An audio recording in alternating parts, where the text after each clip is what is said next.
Hello, this is Lynn Matajan from Matajan's Herbals, and I'm here with another video from Wisdom from Gran. Now, this is going to be a little bit different than what I had told you. Originally, I was going to do your winter garden and then also sprouting for microgreens. What I decided to do instead was let's talk for a few minutes about saving seeds, and then also go into the winter gardening. Then next week we'll talk about sprouting and microgreens, because then I will be a little bit more on my game and I will have examples of the microgreens at different times during the process.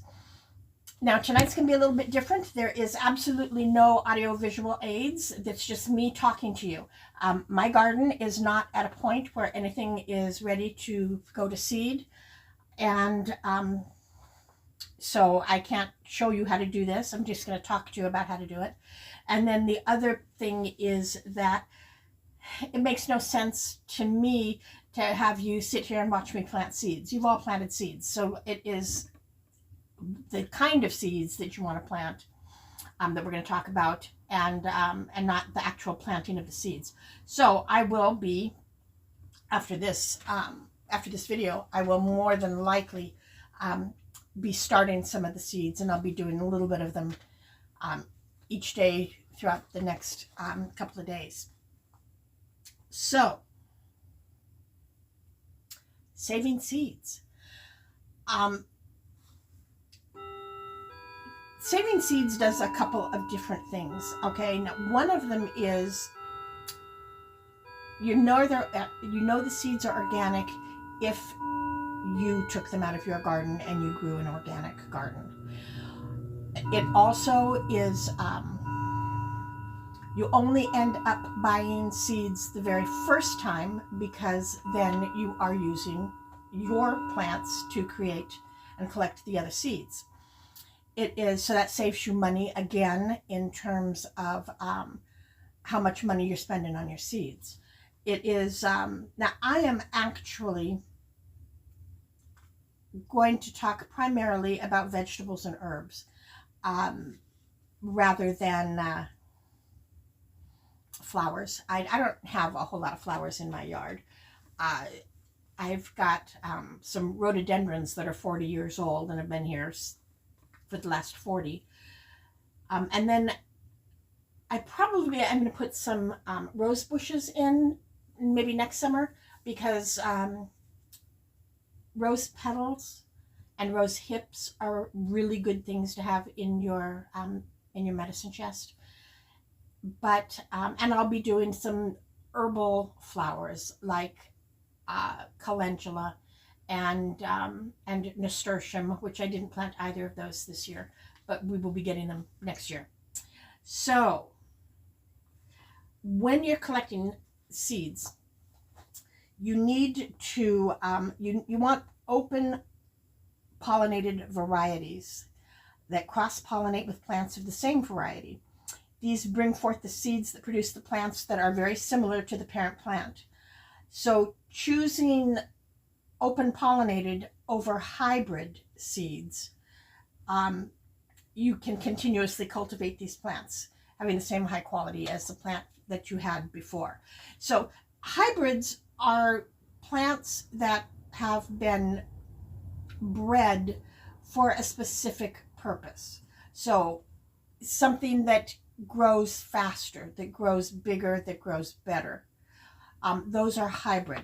What you actually want to get with your original seeds that you purchase are heirloom seeds. Those are all open pollinated. And so, and typically, in order to be an heirloom seed, they have to be at least 50 years old. So, have gone through 50 iterations of growth. It is, there's no GMO with them as well, because it's the hybrids that are GMO'd to make them easier to grow. It is, so look at the seeds that you're starting with. All right, now you also want to make sure that you grow enough plants.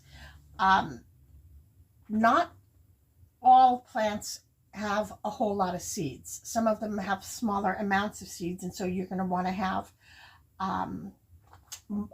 enough that you can collect enough for you to grow. It is, now some plants are have a whole lot of seeds. So if you look at plants like squash, pumpkin, tomatoes, peppers, those all have quite a few seeds inside of them. So you're going to need to look at the variety and the kinds of things that you want to plant to figure out, okay, how many do I need to have? Because as we talk about it a little bit down here in line, some of these seeds you're going to have to let the plant bolt, which means go to seed, which makes the plant itself bitter. So that's one that you're not going to use all of the plant itself. Lettuce is one of those. When lettuce starts getting really tall and getting a rod on the top, the lettuce leaf is going to be bitter. And so if you're planning on eating that lettuce plant because you only planted one lettuce plant, you're not going to be able to do that. As long as you keep it not going to seed, you can continue to eat it until the frost, or you've eaten it all, one or the other. It is,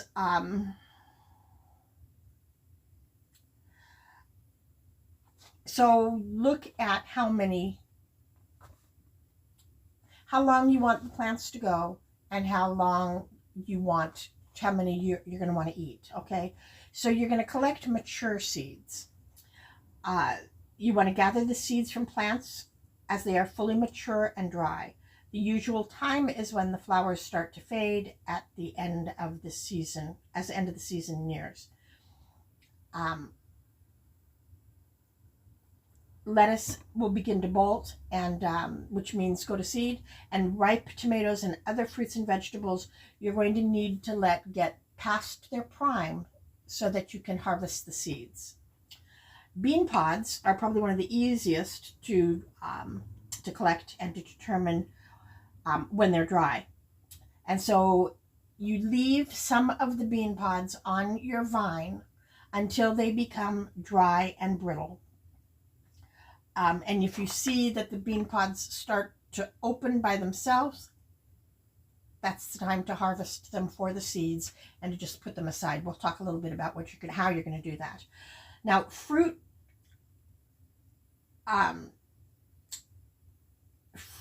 berries are harder to go to seed, because what happens is the birds and the squirrels will grab them before they can go to the point of going to seed. So those you may have to think about, okay, how else am I going to do that? Now, raspberries and blackberries, they actually will continue to grow, not through the seeds, but through the roots, and the canes will grow. And so that's not a problem. Strawberries, maybe a little bit different. Blueberries are going to be different. And to be honest with you, I have never tried to collect strawberries or blueberries to figure out how to propagate them. And so that will probably be a talk next year. It is,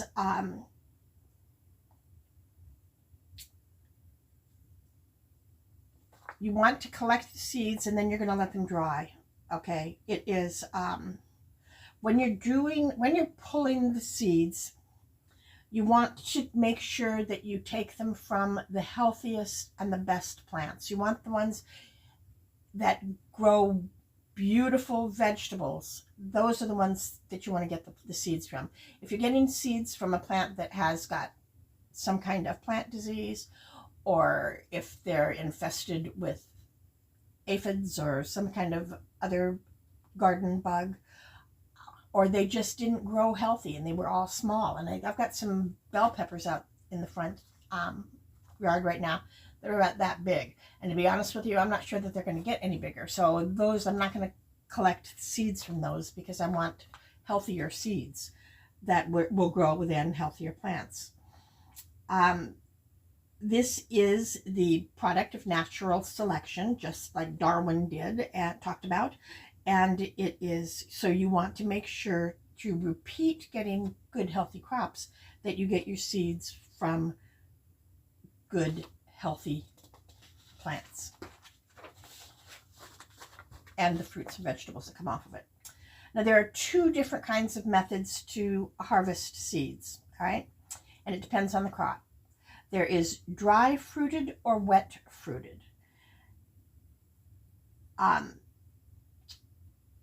Dry fruited are beans or grains, and you can test by the condition of the pod, capsule, or seed head when to harvest those. For peas and beans, if the outer covering is brown and crumbly or ready to pop, then it's a good bet it's time to collect the seed.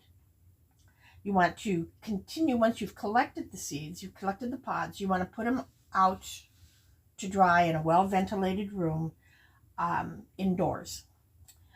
The wet seeded crops are those that contain the seed within the moist flesh of the fruit. So that would be tomatoes, cucumbers, peppers, squash, pumpkins, watermelons.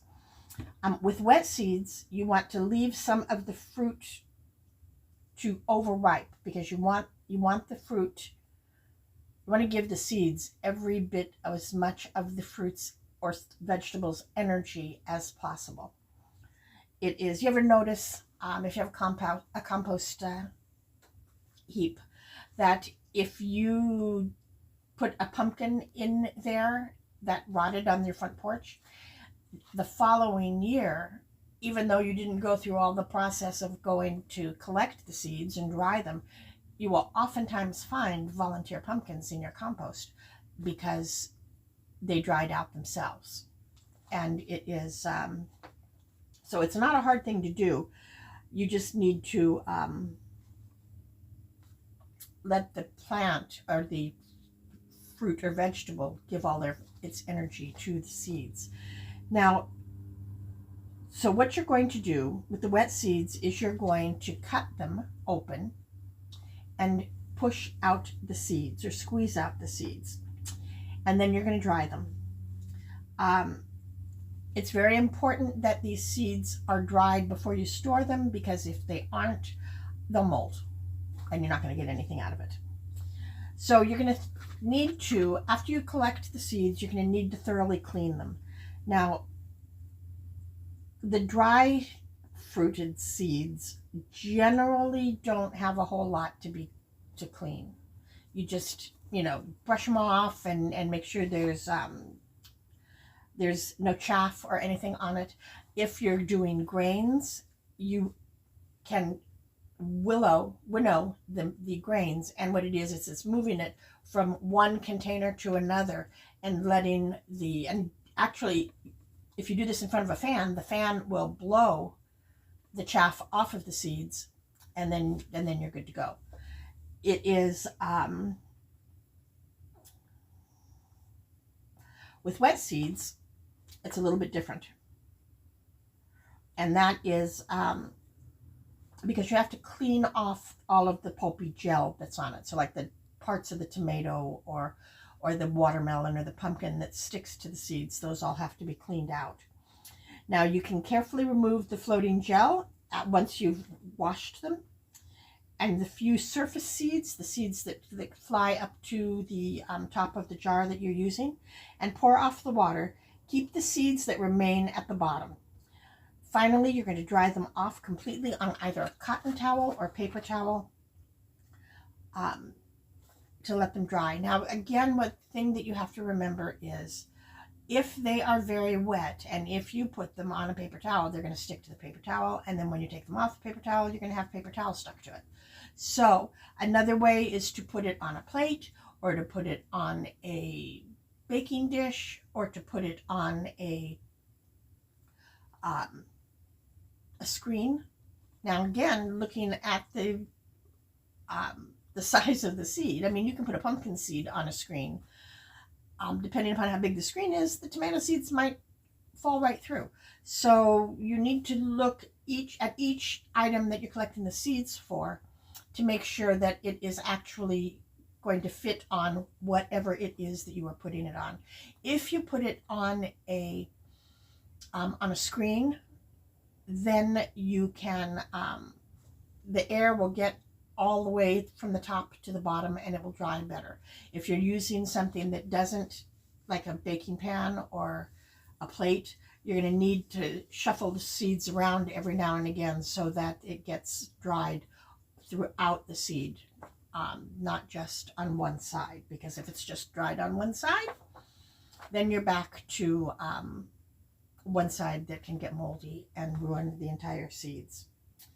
So drying the seeds, you want to choose a well-ventilated room and spread the seeds out, leaving some gaps. You don't want to put them all on one top of each other because then they're not going to dry. Just like if you were putting them in fruits or vegetables in the dehydrator, they need to not touch each other so that they can all dry. It is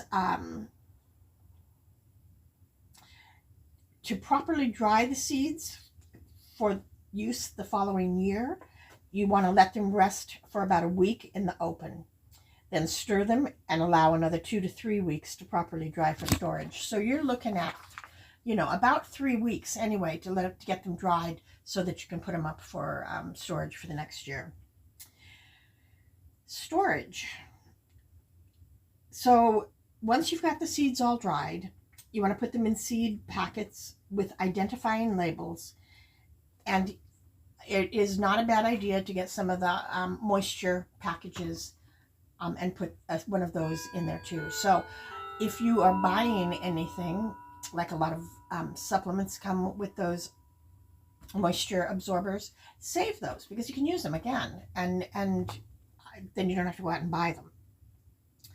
You want to make sure when you are putting them in the packages and labeling them that you also label the date that you harvested. Now, and so summer 2022 is good. You don't have to be, okay, it was July 20th, 2022. But seeds don't last forever. So depending upon the seed, they can last anywhere from 2 to 5 years. So you just want to make sure that if you're not collecting every year, that you are, that 10 years down the line, you're not trying to use a seed that's not going to germinate because it's too old. Now, the other thing that you can do, once you put it in the packet, now that packet can be an envelope. It doesn't have to be anything especially expensive. But what you're going to want to do is put them in like a mason jar, the envelopes, close the jar, and keep them in a cool, dark place. And that will keep any moisture from getting to them if they're inside a jar. If they're just inside a paper envelope, moisture can still get in there. Now you can also freeze your seeds. I'm not that organized that I could fit mason jars right now in my freezer. So that probably is not going to be the way that I go. But you do the same thing. You get them dried all of the way. You label them. You put them in the jar, and then in the door to your freezer, if you've got a little door shelf in there, you can just put all of them in there, and then they're ready to go next for the following year. What you want to do, if you do that, is when it's time to plant, you need to defrost them, leaving the containers to thaw slowly at room temperature for at least a day, because the frozen seeds aren't going to grow. Before you plant the following year, you want to test germinate, especially if this is your first year doing it. So what you're going to do is get some kitchen paper towels, lightly wet the sheets, and loosely wrap 30 to 40 seeds in them. Now, 30 to 40 seeds, if you're doing carrots or you're doing beets, that makes sense. 30 to 40 seeds if you're doing watermelons or pumpkins, that's not going to fit in my garden, 30 or 40 plants. And so I would use an appropriate number of plants to how many I want to grow. So if I want to have 5 plants in my garden, 5 pumpkin plants in my garden, I would probably germinate 10. And then if they all germinate and they start to grow, then I'll call somebody and say, hey, I've got 5 extra pumpkin starts. Do you want to trade for something? Or I can give them to you, because I can't plant them in my garden because my garden's not big enough. This could be the beginning of a garden co-op where we do share seeds next year.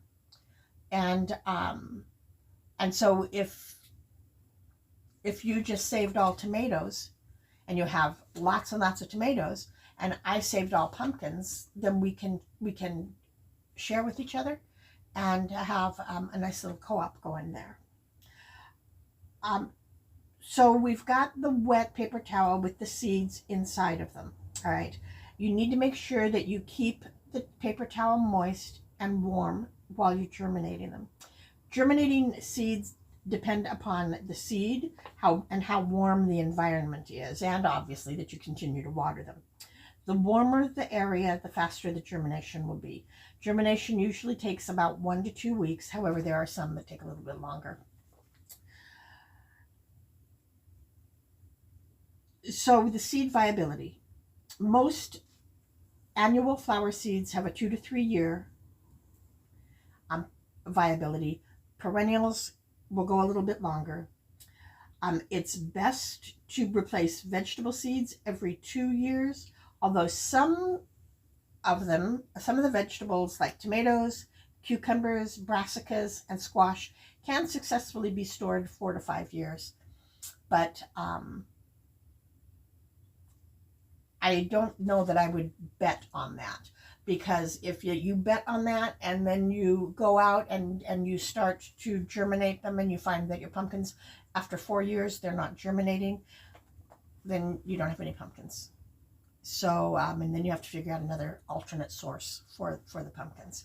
So, it's a good rule of thumb to just save some seeds every year.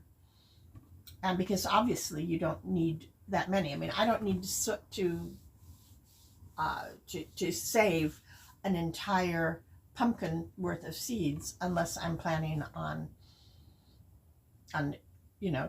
trading or sharing or doing something of that nature, because I cannot plant an entire pumpkin worth of seeds. And to be honest with you, I wouldn't know what I would do with that many pumpkins when harvest time came. So you don't need to get a lot. You look at the size of your garden and how many plants you can do, and then you want to collect more than 5 seeds, because you never know what's going to happen. But you don't have to do 50 or 100. Not if you live inside the city like I do. Okay. Anybody who, if there's somebody that would like, this is a lot of information, and I am very well aware of that. And if you would like a copy of the class notes, shoot me a note here on this page so that that I can get it to you, and then we'll figure out how. I'll probably send it to you through Messenger. It is because that's a lot of information. Now, fall planting. So you can start planting in the mid to late summer to get your starts for the fall and winter. Now, here in the Pacific Northwest, and I'm telling you, all this information that I'm giving you is for the garden zones of 8B to 9A, which is where we are here in Western Washington. So if you are watching from someplace else, what you're going to need to do is, number one, determine your what garden zone you're in, and then you can actually go ahead and Google, what can I plant for a winter crop in Arizona or wherever you are. It is because obviously in Arizona you're going to have a much different growing season than what we have here in Washington, although I think we're having Arizona weather next week here, according to the weatherman. So there's two types of crops that give a lot of fall success here in our maritime Northwest climate.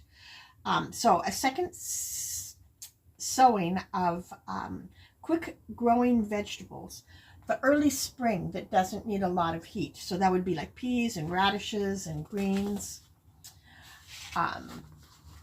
Those are always going to grow. So what I'm going to actually do right now, I've got some really beautiful purple kale out in my garden that is about ready to start harvesting.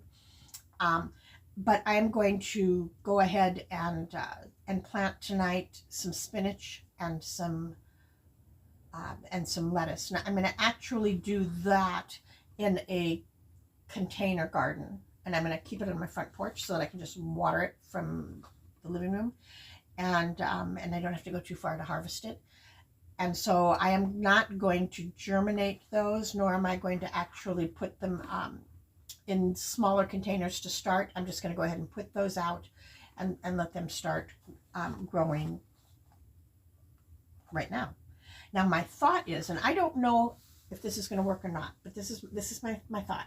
I am thinking that when we get to really cold weather, and when we get to the point where there is frost, I'm going to bring those containers into the house and see if I can continue growing spinach, kale, and lettuce here in the house throughout the winter.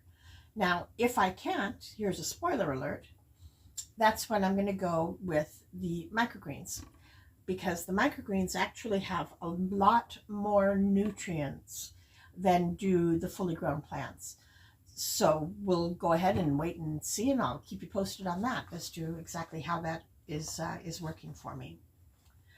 So starting from seeds provides the best choices and varieties, and some root crops must be sown as seed.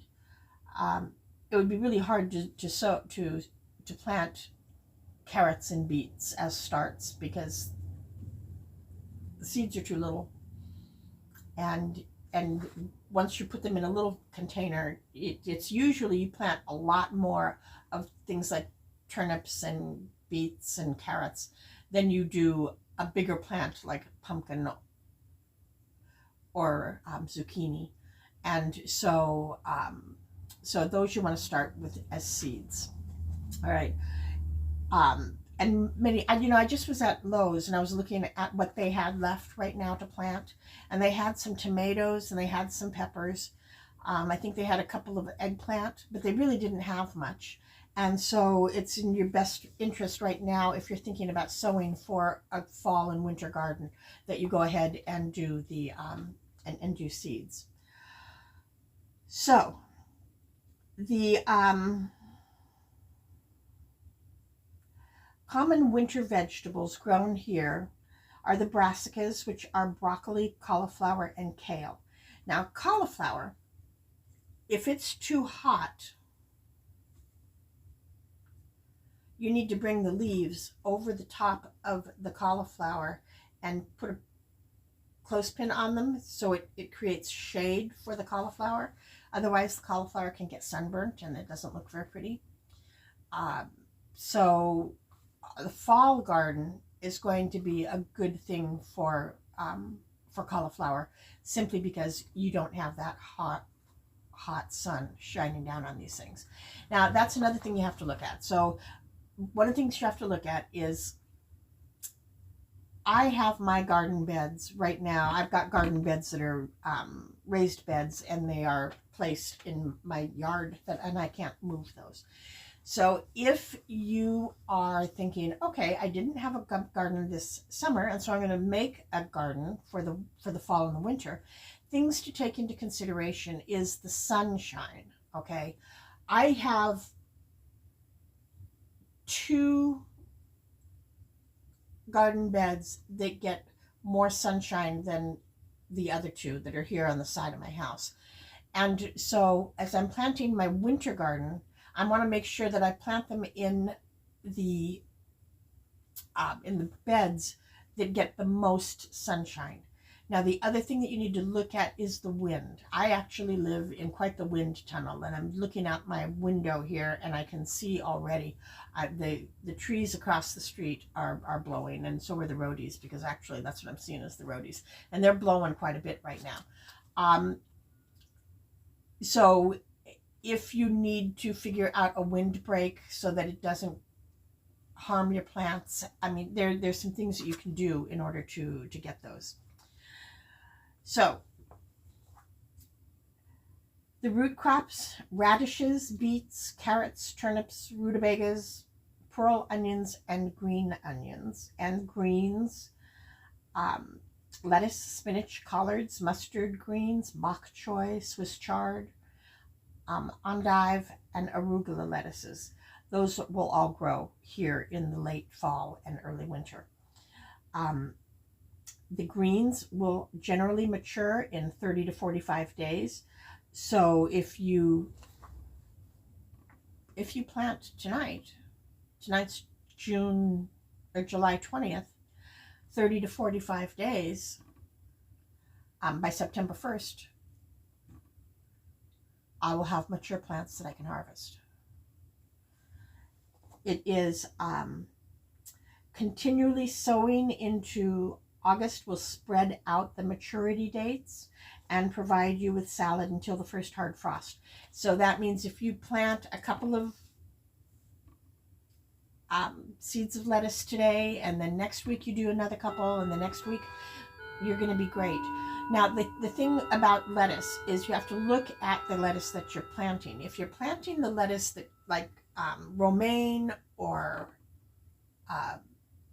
any other lettuce that doesn't grow in a ball, and spinach is the same way, if you just pull off the outside leaves, that plant will continue to grow and will continue to provide you with lettuce.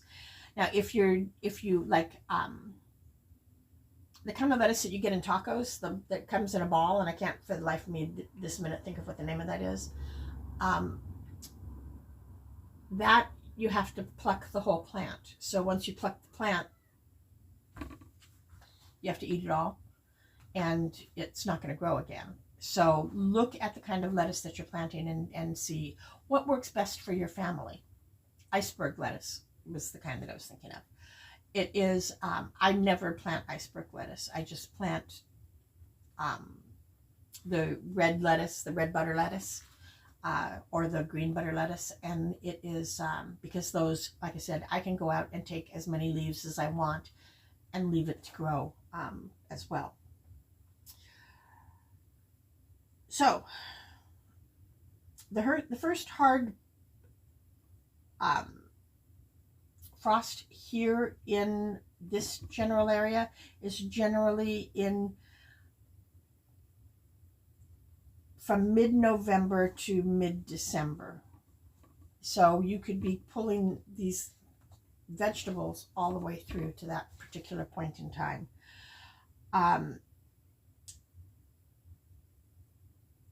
If you look and see if you need shade cloths or if you need anything to help, you might put some mulch in between the plants to keep a little bit more of the warmth in the ground as well. Now, if you want to overwinter your vegetables, getting a good start on the growth now is key.